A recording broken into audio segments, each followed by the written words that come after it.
good this morning. My voice is running to leave me. Too much, yelling and screaming. That's what I do all the time apparently.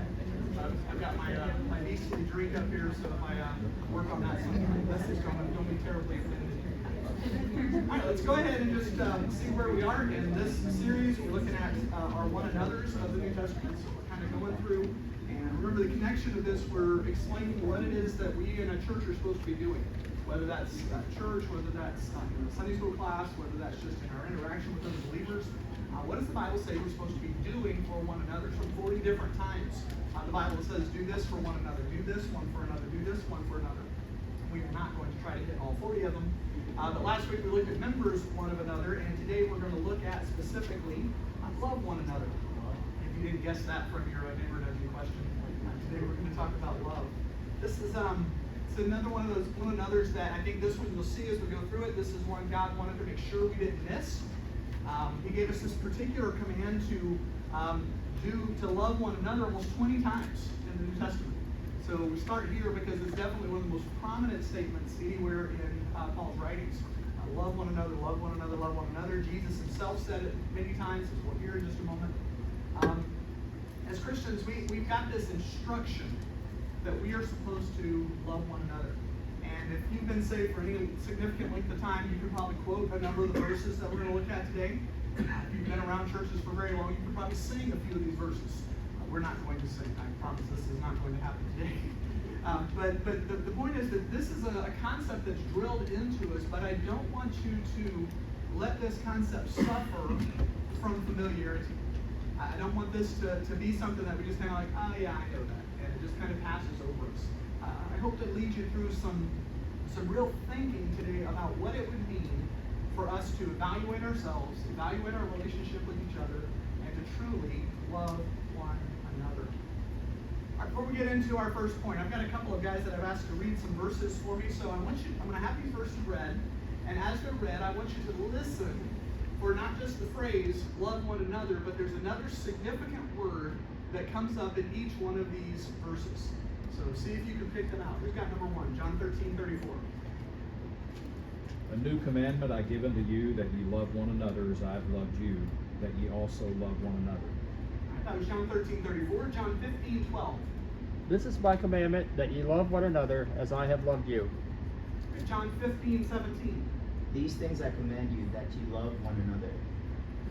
John 1 John 3:23.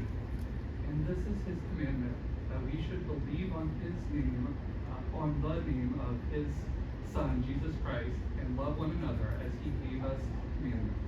And finally, 2 John 1:5. And this is his commandment, that we should believe on the name of his Son, Jesus Christ, and love one another as he gave us commandment. Now, this would be the easiest test question ever. What word, besides love one another, comes up in every one of those verses? It's what word?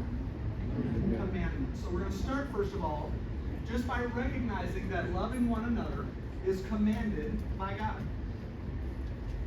I point this out not because I don't think any of us would know it, but because it's one of those things that is so obvious that sometimes we miss it. Just about every one of the love one another verses, obviously, it's written as an imperative already. But the verses that I just had read for you specifically use the word commandment. This is my commandment, that you love one another. These are non-negotiable charges. These are commands. These are orders. As you look through Scripture, you're going to find out that commandments are always byproducts of covenant. Whenever, like for example, in the Old Testament, when God made a covenant with his people, he gave them a list of commandments, things that they should obey. Now, this is not God bartering for salvation. Salvation by grace through faith. But God is saying, here's some things that I'm going to do. Here's my covenant that I make with you. And then here are some expectations that I have for you. There's some commandments that are associated with the covenant that God made. So when we come to the New Testament, Jesus brings about our salvation. He also establishes, we use the phrase, a new covenant. What makes sense then with that new covenant, we get a new commandment. Love one another. By fulfilling this commandment, we're fulfilling the responsibilities that God gives us because of what he's done for us. He's granted us salvation, so our response, our commandment to fulfill in response to that is to love one another. Now immediately, the significance of this being a commandment to love one another. is that we don't love people based on inherent loveliness. If we've got a command from God, we're not permitted to ignore it. No one then technically is unlovable. We tend to think in terms of love as, well, this has some benefit for me, so I will respond to it with love. This offers me something, so I will love it in return. You think about the things that you mentioned, that I love this, and the reason I love it is because, well, it's probably because of some benefit that it provides for you, something it contributes to you, something that it does for you. But notice this statement, love one another, is a commandment. That regardless of whether there's any benefit to it, regardless of anything that comes back to you from it, this is an expectation that God has for us. We're not talking about a kind of a love that's an emotional connection, but instead of it's a choice to treat another person in a certain way. And unlike those old commandments of the Old Testament where they couldn't keep them perfectly and they constantly failed, this is a commandment that is achievable because of the power that's available through Christ. There really are no excuses. We have a commandment to love one another. No excuses, no questions. Let's think about a second thing about love one another. Not only is loving one another commanded by God, second, love for one another demonstrates our relationship with God. And we understand that God doesn't give commandments for no reason. If He says to do something, there's a good reason to do it.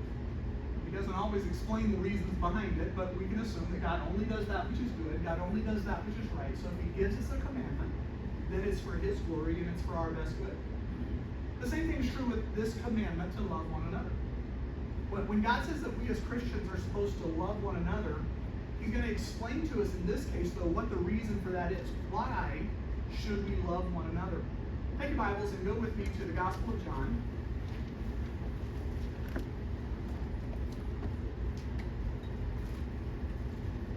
I want you to go with me to John chapter 13.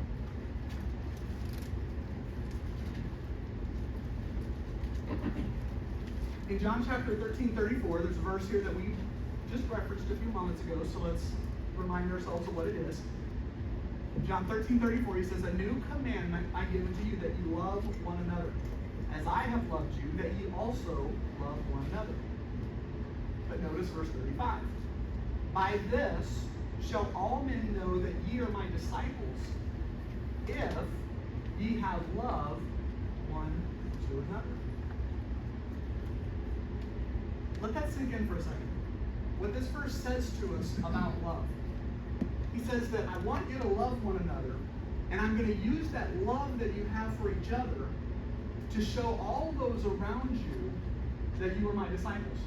In other words, you're going to display your relationship with me by how you treat each other.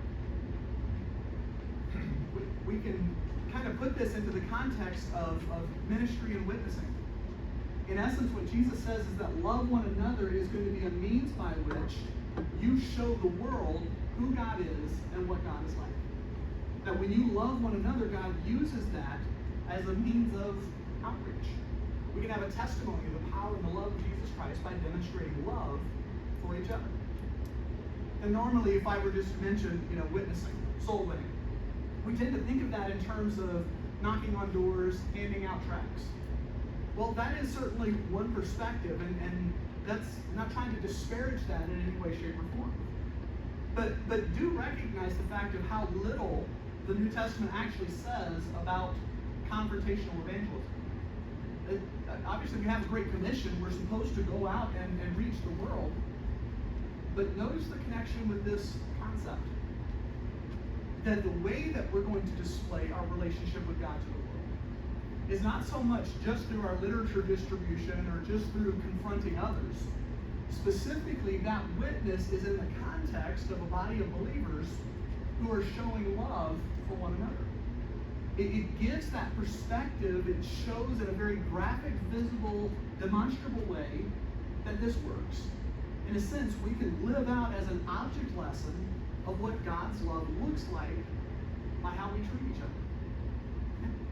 In this verse's context, is the one another here specifically about the brethren, or is it more geared towards everybody around us? I think we're going to look at it in different ways. This context specifically is Jesus talking to his disciples.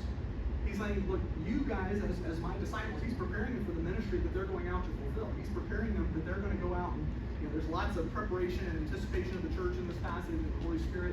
I think specifically in this context, he's talking about a context that we can be familiar with, a church context, believers. Their interaction with each other would be a context in which they would display to the rest of the world what a relationship with God looks like. So again, I'm not trying to say that door-to-door visitation evangelism is a problem, and certainly we should be participating in that. We need to get the message out. It's a vital part of our outreach. We go on a connect or other Christian services each week out of a conviction that we're supposed to tell others about Christ. But what I am saying is that the Bible assumes that evangelism is taking place on the backdrop of a church that actively participates in loving one another. Now think about the absence of that.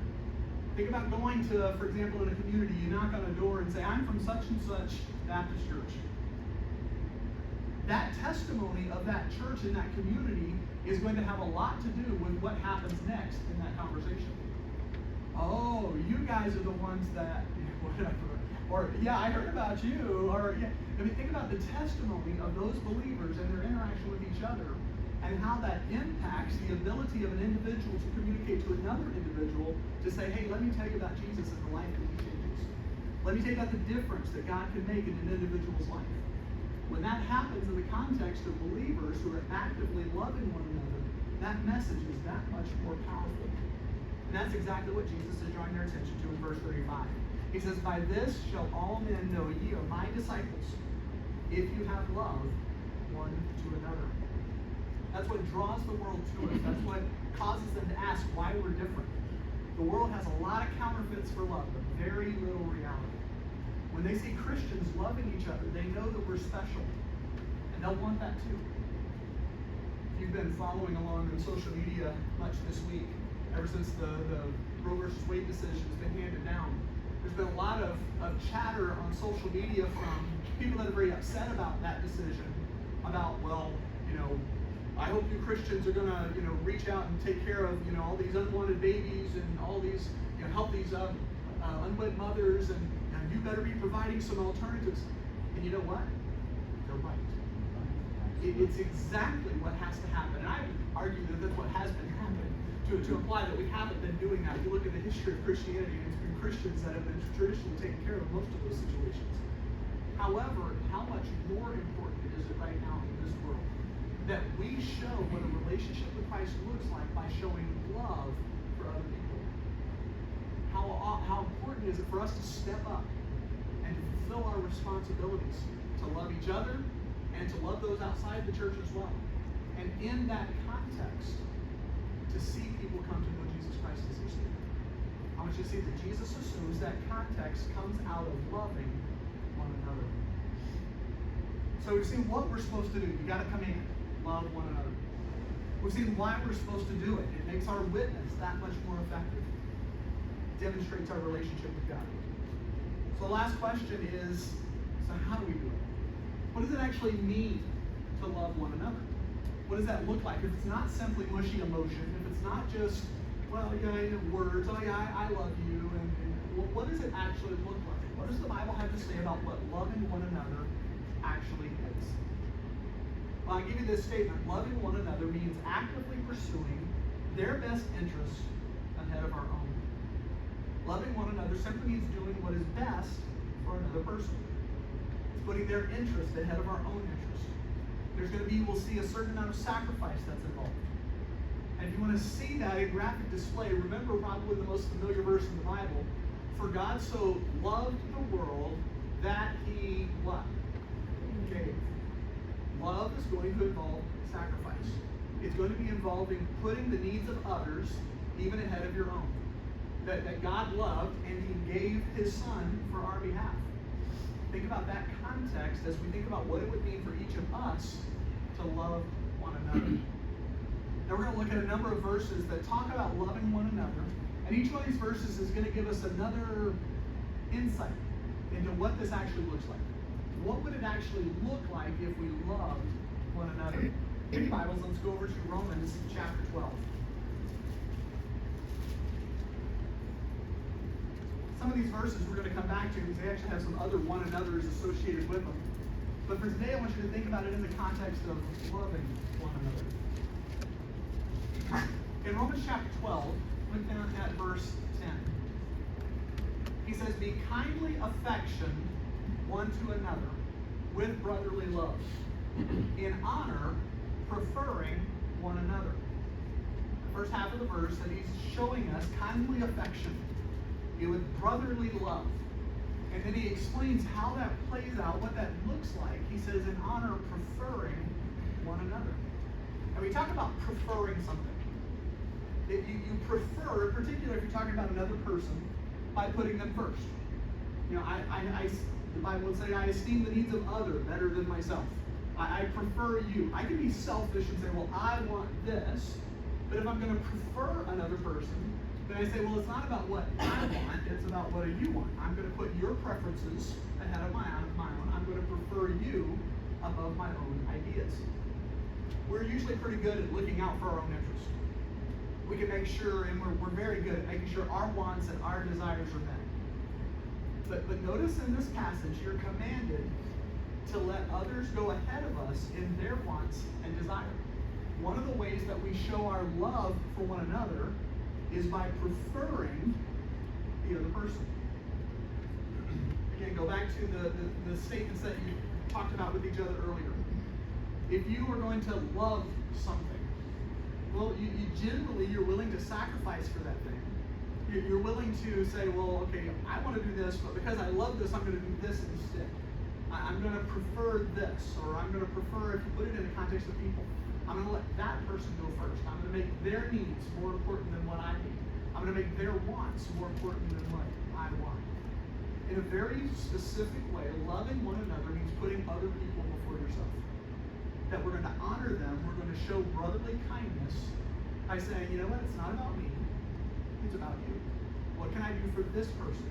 What can I do to help them accomplish their goal? What can I do to help them see their needs met? Rather than focusing on ourselves. We're going to understand that love involves preferring one another. Let's look at another passage. Over to Galatians chapter 5.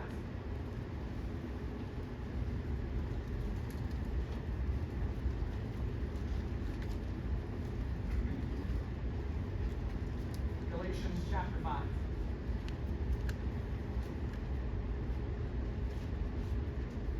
Specifically, we're going to pay attention to chapter 5, verse 13. As Paul writes this instruction, he says this, he says, "For brethren, ye have been called unto liberty, only use not liberty for occasion to the flesh, but by love serve one another." There's the connection there of love and service. Those of you that have studied some of these passages out before, in contemporary English, we've really kind of softened the word serve here. The word servant here is the word for a slave. And that kind of it sounds a little bit offensive to us because we understand the detrimental aspects of slavery, and we're not trying to obviously defend, the mistreatment of other people. But notice Paul's statement here that he says, in honor, in love, serve one another. Talk about preferring one another. It's not just saying, hey, we're both important, but I'll make you a little bit more important. It's not like, okay, I'll be number 2 and you can be number 1. This is about seriously enslaving yourself to another person. That you are to serve them with that mentality. Again, that sounds very harsh to our independent-minded lifestyles. We might get kind of bothered by a command to be each other's slave, but that's what he says here. By love, serve one another.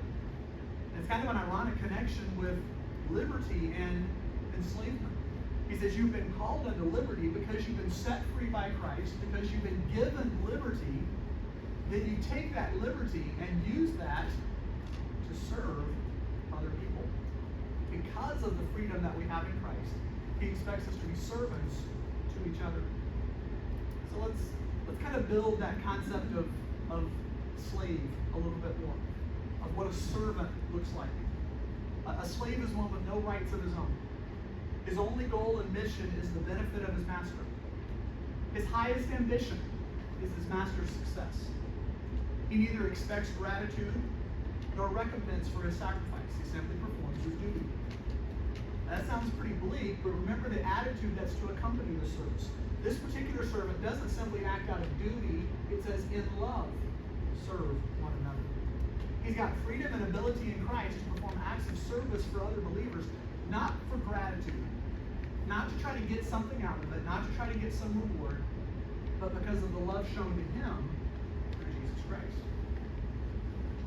I want you to be thinking about what that would look like in our relationship with each other. We're going to come back to some applications here in a moment, but think about what it would mean to serve one another in our homes. To look at yourself as the chief slave in the house. That everything you do is for the betterment of the other people in the home. Think about what that would mean in our church. That we don't come to church with the mentality of what am I going to get? But what am I going to give? What can I do for others today? I'm going to go to church for the purpose of serving other people. That means in our class. And we show up on Sunday morning not for what we can get from it, but for what we can give and bring to it. This mentality of serving one another in love. Let's look at another one. Over to the book of Ephesians. Pages over Ephesians chapter 4.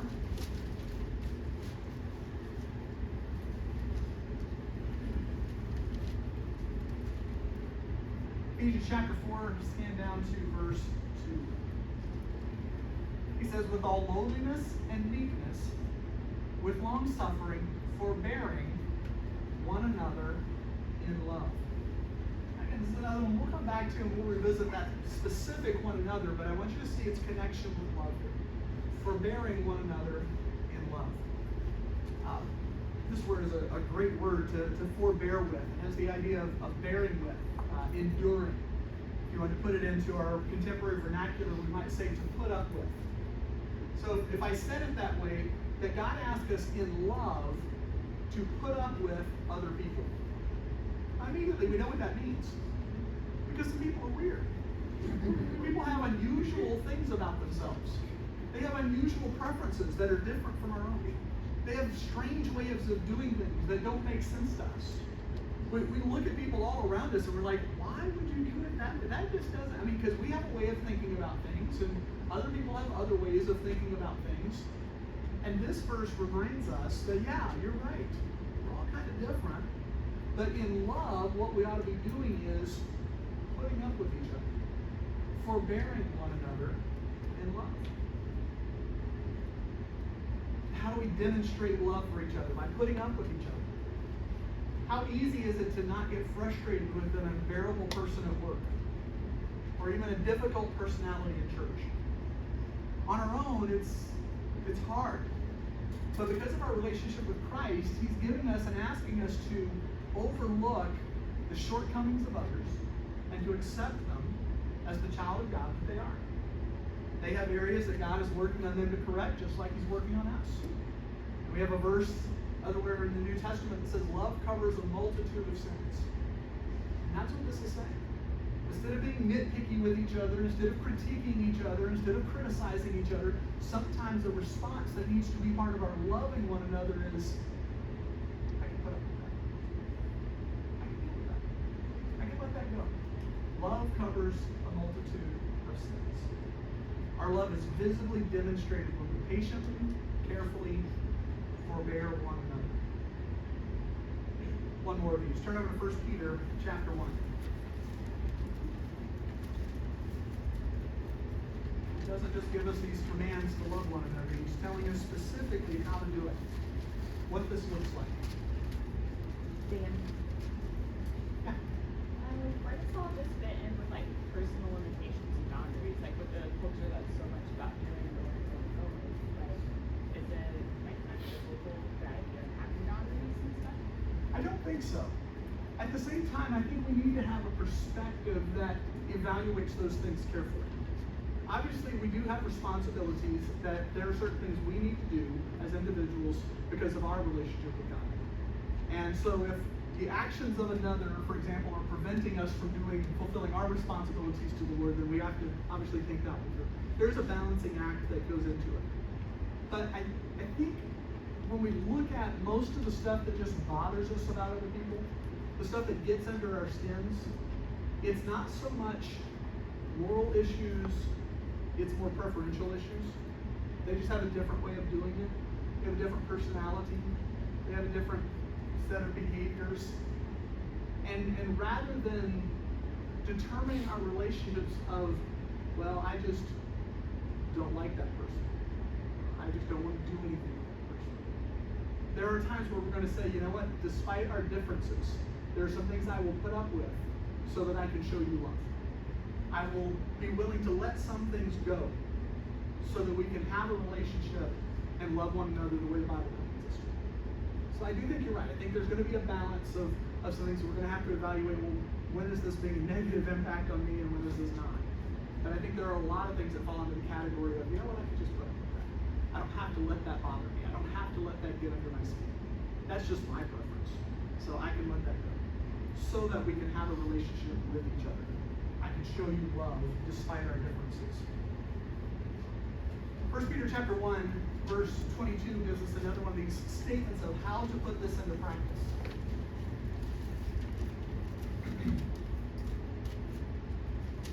I wrote down the wrong verse. That's not the verse I was looking for. The verse that I'm talking about talks about loving God out of a pure heart. Is it verse 22? Okay. So, I was looking for the wrong verse. All right, chapter 1, verse 22. I was looking at verse 24. I'm like, no, that's not it. Verse 22. It says, seeing you have purified your souls in obeying the truth through the Spirit unto unfeigned love of the brethren, see that you love one another with a pure heart fervently. This ties into the concept of doing right, obeying the Word of God with having a pure heart. Love not only does what's right, but it helps those one loves to do right also.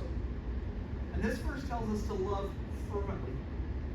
It means to love earnestly, to love intensely. The word here for fervent it comes from a word that means to stretch out the hand. It's an action word. To love someone fervently is not just an emotion, it's an action. It's to do something. It's an intense action word. There's nothing passive about love here.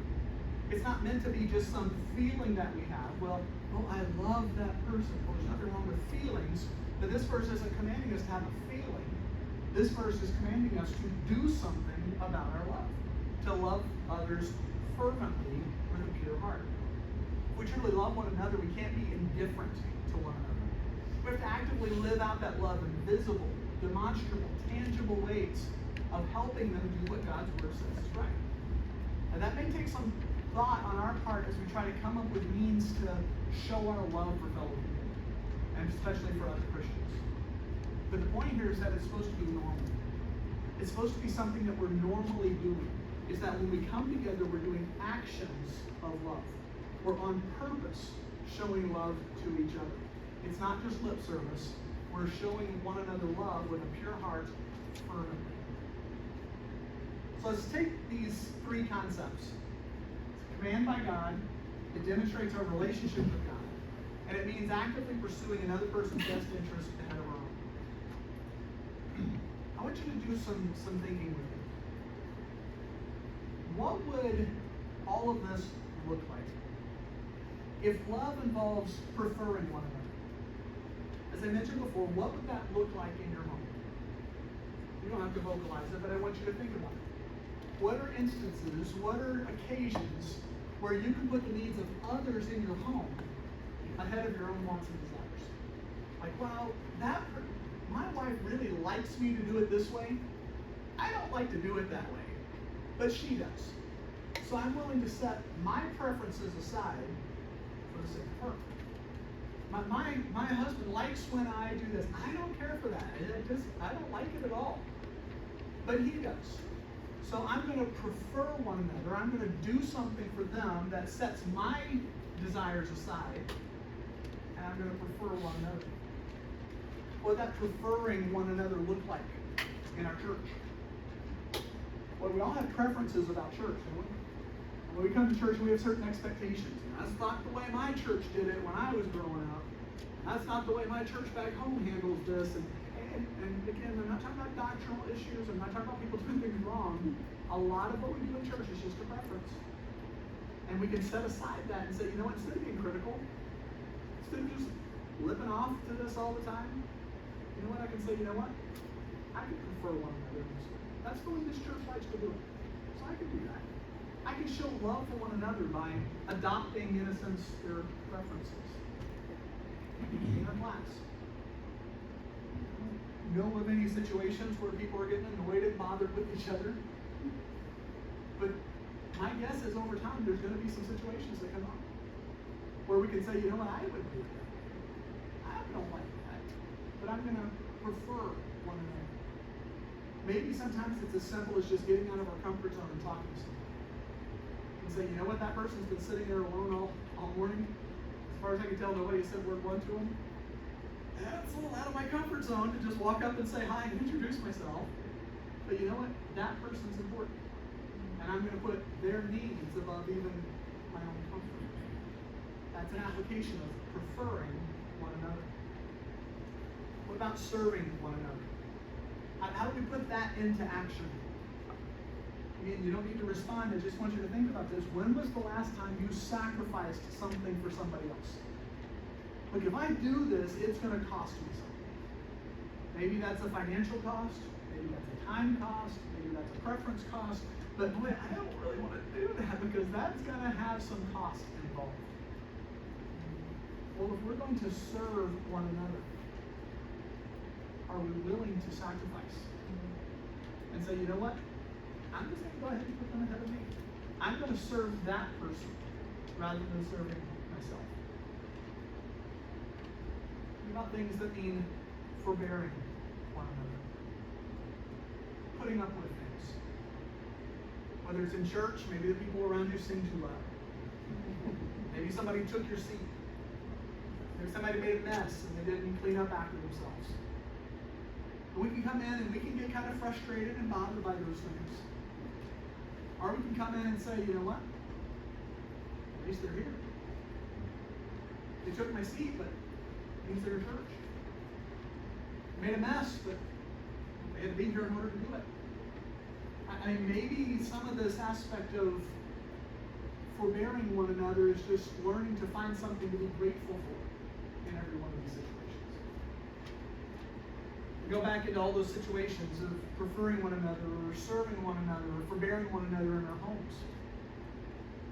You get home at the end of the day and you don't compete over who had the worst day. You do the nasty job in the house that nobody else wants to do. Fixing someone else's plate, opening a door, letting a spouse hold the remote control. I know I'm meddling now, but paying somebody attention when they don't feel like it. I mean, there are so many applications of what we can do fervently, actions that we can perform, specific things that we can do to show that we prefer one another, to show that we serve one another, to show that we can forbear one another. All of that comes back down to loving one another. Ultimately, that's our challenge for today. Are we going to obey the command of Christ to love one another in every context that we face? Whether that's here in this room, whether that's when we go downstairs, whether when we go back home, or whether when we go out to the community. Fulfilling the command of Christ that we love one another. Let me wind down today with a couple of announcements. I wanted to wrap up a few minutes early today because we've got the sign-up sheet that I want to give everybody a chance to get to for our social in a couple of weeks. But first, let me just remind you, Vacation Bible School coming up, and again, volunteers needed, and also they're collecting foam egg cartons for crafts. And so if you have any of those to bring in, you can check at the main lobby desk downstairs. If you bring those in this evening, we'll do those there. They're looking, I think, for some 50 of those to use for crafts for Bible School. So if you have some of those lying around the house, that would be appreciated. And then Sunday, July 3rd, which is next week, is our Family Day. And that has obviously some specifics for us here in this class because next week we do not have the live service. The only service that is next week is the morning service at 10:15. So you can sleep in a little bit. You get to come to the service, and then after that, they're having a picnic out on the field. So, and there's no evening service. So just kind of factor that into your plans and schedules. If you come up here next Sunday morning, you probably won't get coffee. I guarantee you there won't be any combine. But do come for church next week, and I think Matt Tice is coming to speak for Family Day. Then I wanted to mention this, and again, give you the opportunity to sign up. A few of you have already, but on the tables out there is our sign-up sheet. This is in 2 weeks. This is a week from next Sunday, after the evening service. We're going to have our ice cream social. There's a few sign-ups on there for people to bring ice cream. We don't need everybody to bring ice cream, but wow, that would be a lot of ice cream. But I have a few people that were asking that you could sign up to bring ice cream. Everybody else, we're just asking you to bring your favorite ice cream sundae toppings. And we're just going to have a big sundae bar out, and everybody will scoop out the ice cream and you get the sundae bar, and just make that to your liking, and then we can all sit around and critique your choices. See if we can figure out how to forbear with one another, like, just put that on ice cream. But we'll have some good exercise people. And that's going to be July 10th. For those of you who've been around for a while, this is about our 1-year anniversary for the class. We started about this time last year, and so we're going to kind of celebrate that with some ice cream at church. I do think this is the first night also of VBS, so if you go to that and you want to come over afterwards, it should be fine to do so. If you want to drop stuff off before church, we'll be there at 5 o'clock. We're going to be over in the Molnex Fellowship. So if you want to drop your stuff off on your way in, leave stuff there, and then come on over to church, and we'll just come over after church. It's just going to be an informal time of fellowship. So again, the sign-up sheet is out on the table, so if you would stop by there, just sign up for what you're doing. And It's close to the end of the table by the coffee down by pot. where the coffee pots are. So you got a couple extra minutes to stick around, make sure you get your name on the list, and we'll look forward to seeing you on July 10th. So no Sunday school next week. Be back in 2 weeks, and then that night we have social. All right, I'll see you back here in a couple weeks. Hey guys. You did? Yes. It was my fault. I didn't see him. Yep, it was on her side. I'm blaming her. I'm not referring. I didn't see you either, so you didn't kick us out. Yeah, just like the ones you have on. So now you have to put it. Thanks for saving us. Thank you for joining us. Yes, ma'am.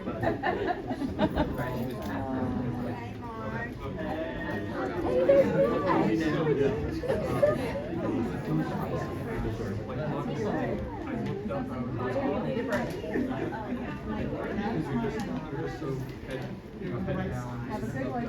Morning, Susan. Good morning. How are you? Got a busy Sometime in the summer. I work about very revolutionary. Yeah, I work in the afternoons, 4 days, and then I'm off on Friday.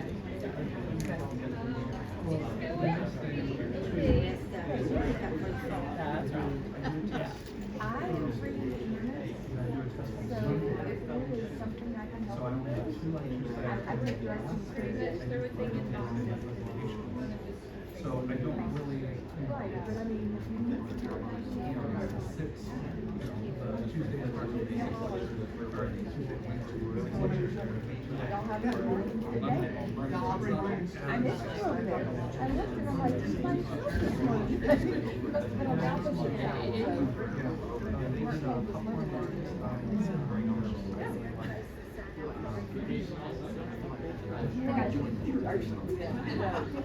Okay, I can text you when I want to do it. Okay. Absolutely. Here for the next couple weeks. That'd be fun too. Dutch Blitz cards. I want to Dutch Blitz.